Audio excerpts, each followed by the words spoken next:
Northern California, the late 1960s, a time of peace movements, rock music, and the dream of a new America.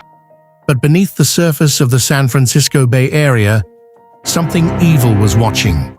A killer moved through the darkness, targeting young couples, striking without warning, and then vanishing into the night. But what made this murderer different was not just the violence. It was the letters, the cryptic ciphers, the phone calls, the taunting messages sent directly to newspapers and police. He wanted attention, he wanted fear, and most of all, he wanted the world to know his name, the Zodiac. More than 50 years later, the case remains unsolved. No arrest, no confession, no definitive identity, only theories, suspects, and unanswered questions. Tonight, we uncover the terrifying timeline of America's most infamous, unsolved serial killer. This is the story of the Zodiac Killer, Chapter 1. The First Murders. December 20th, 1968. Lake Herman Road, a remote lover's lane near Benicia, California. 16-year-old Betty Lou Jensen and 17-year-old David Faraday were on their first official date. Friends later described them as ordinary teenagers, young, happy, completely unaware that this would be the final night of their lives. At around 11 p.m., someone pulled up beside their car. What happened next was quick, violent, and horrifying. David was shot at close range inside the vehicle. Betty Lou attempted to run. She never made it far. The killer shot her multiple times in the back as she fled into the darkness. Police arrived to a brutal scene. No robbery, no clear motive, no witnesses, only shell casings scattered across the ground. At first, investigators believed it was an isolated double murder. They were wrong, because 7 months later, the killer would strike again. Chapter 2. Blue Rock Springs, 5 o'clock to 8:30. July 4th, 1969. While America celebrated Independence Day, another young couple sat parked at Blue Rock Springs Park in Vallejo.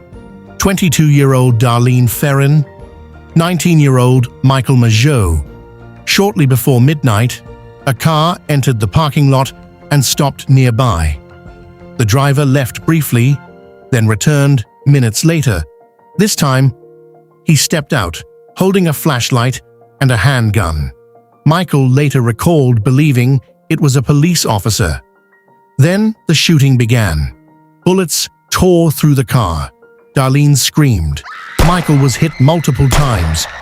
As the attacker walked away, he suddenly returned and fired again. Darlene Ferrin died from her injuries, but Michael Mageau survived. And for the first time, police had a witness.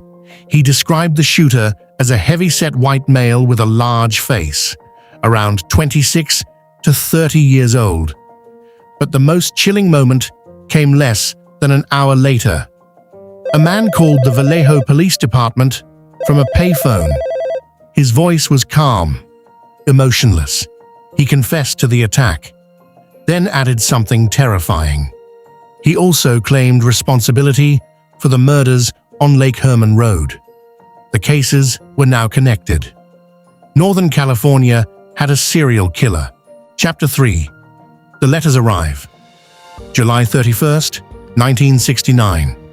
3 newspapers across the Bay Area each received nearly identical letters. The sender claimed responsibility for the murders. But inside the envelopes was something even stranger. A coded message. A cipher divided into 3 parts. The writer demanded the newspapers print it on the front page, or he would kill again. Panic spread quickly across California. Whoever this man was, he craved attention. Days later, a schoolteacher and his wife managed to solve the cipher. The decoded message shocked the nation. The killer wrote, "I like killing people because it is so much fun." He compared murdering humans to hunting animals. Then came one of the most disturbing lines in serial killer history. He claimed his victims would become slaves in his afterlife. But despite the confession, the cipher never revealed his identity. Instead, the killer signed the letter with a strange symbol, a circle with a cross through it, and beneath it, a name, the Zodiac. America now had a monster with a title, and he loved every second of the attention. Chapter 4. The Killer Evolves. September 27, 1969. Lake Berryessa. College students Brian Hartnell and Cecilia Shepard relaxed beside the lake on a warm afternoon. Then they noticed a man approaching. He wore an executioner-style hood, dark clothing, and a strange symbol stitched onto his chest, the Zodiac symbol. The man claimed he was an escaped convict who needed money and a car. At first, he seemed nervous, almost awkward. Then everything changed. He tied the couple up, and without warning, began stabbing them repeatedly. Cecilia Shepard suffered horrific injuries. Brian Hartnell somehow survived. Before leaving, the killer calmly walked to Hartnell's car door and wrote a message in black marker. It included the dates of previous attacks and the Zodiac symbol. This was no random murderer. He wanted credit, he wanted fear, and he wanted the police to know he was always one step ahead. Chapter 5. The San Francisco Cab Murder, October 11th, 1969. San Francisco taxi driver Paul Stine picked up a passenger near Union Square. Minutes later, the passenger shot him in the head. Witnesses watched from nearby windows as the killer calmly wiped the cab down and removed a piece of Stine's bloody shirt. Shockingly, police dispatch initially described the suspect as a black male. Because of this mistake, officers unknowingly allowed the Zodiac to walk directly past them. He escaped into the night. Days later, newspapers received another letter. Inside the envelope was a piece of Paul Stine's bloody shirt, proof the Zodiac had been there. And now he was mocking the entire police force. Chapter 6. Fear takes over California. The Zodiac wasn't just killing anymore, he was terrorizing society itself. In letters sent to newspapers, he threatened to shoot school children. Parents became terrified. School buses changed routines. Police increased patrols. The Bay Area lived in fear. Meanwhile, the Zodiac continued sending cryptic ciphers. Some remain unsolved to this day.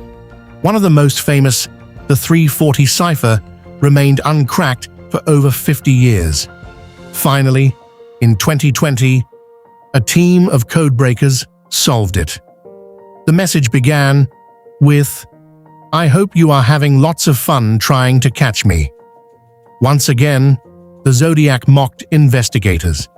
But still, he never revealed his name. Chapter 7. Why the case still matters. The Zodiac Killer changed America forever. He exposed communication failures between police departments. He showed how media attention could empower killers seeking fame.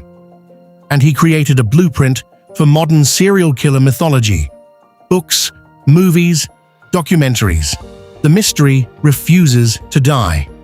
The 2007 film Zodiac introduced a new generation to the case. Online communities continue analyzing clues even today. Every few years, someone claims the mystery has finally been solved. And every time, the answer slips away. Final conclusion. More than half a century later, the Zodiac Killer remains unidentified. Was he a criminal genius, a narcissist addicted to attention, or simply a lucky murderer who escaped justice through chaos and mistakes? We may never know, but the victims must never be forgotten. David Faraday, Betty Lou Jensen, Darlene Ferrin, Cecilia Shepard, Paul Stine. Real people, real lives, taken by someone who turned murder into a game, and somewhere, buried in old evidence, hidden inside forgotten files, or locked within an unsolved cipher, the truth may still exist. What do you think? Who was the Zodiac Killer? Leave your theories in the comments below. If you enjoyed this documentary, don't forget to like, subscribe, and share for more true crime deep dives. And remember, sometimes the scariest mysteries are the ones never solved.